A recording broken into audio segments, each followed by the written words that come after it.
ক্ষমতাচ্যুত প্রধানমন্ত্রী শেখ হাসিনা তার বোন শেখ রেহানা, ছেলে সজীব ওয়াজেদ জয় ও সাইমা ওয়াজেদ পুতুলের ৩১টি ব্যাংক হিসাবে ৩৯৪ কোটি টাকা জব্দের আদেশ দিয়েছেন আদালত। মঙ্গলবার অনুসন্ধান কর্মকর্তা ও দুদকের উপপরিচালক মনিরুল ইসলামের আবেদনের পরিপ্রেক্ষিতে ঢাকার মেট্রোপলিটন সিনিয়র স্পেশাল জজ জাকির হোসেন গালিবের আদালত এ আদেশ দেন।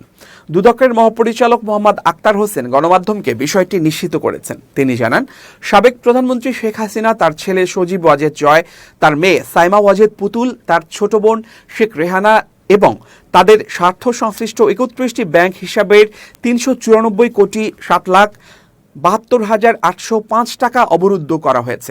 আদালতে করা দুদকের আবেদনে বলা হয়েছে, শেখ হাসিনা, তার ছেলে সজীব ওয়াজেদ জয়, মেয়ে সাইমা ওয়াজেদ পুতুল, ছোট বোন শেখ রেহানা এবং তাদের স্বার্থ সংশ্লিষ্ট ৩১ হিসাবের অস্থাবর সম্পদগুলো অন্যত্র হস্তান্তর, স্থানান্তর এবং বেহাত করার চেষ্টা করছেন।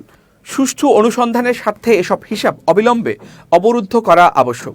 অভিযোগের সুষ্ঠু অনুসন্ধানের স্বার্থে অনুসন্ধান সম্পন্ন না হওয়া পর্যন্ত তাদের অস্থাবর সম্পত্তির মালিকানা পরিবর্তন, স্থানান্তর বা অন্য কোনো প্রক্রিয়ায় স্থানান্তর করতে না পারেন এ মর্মে অবরুদ্ধকরণের প্রার্থনা করেন তদন্ত কর্মকর্তা। এর আগে গত ১১ মার্চ প্রধানমন্ত্রী শেখ হাসিনা, তার ছেলে সজীব ওয়াজেদ জয়, মেয়ে সাইমা ওয়াজেদ পুতুল ও ছোট বোন শেখ রেহানা ও তাদের স্বার্থ সংশ্লিষ্ট ১২৪টি ব্যাংক হিসাব ফ্রিজ ও শেখ হাসিনার ধানমন্ডির বাসভবন, সুধা সদন সহ তার পরিবারের সদস্যদের নামে থাকা আরও কিছু সম্পত্তি ক্রোকের আদেশ দেন একই আদালত।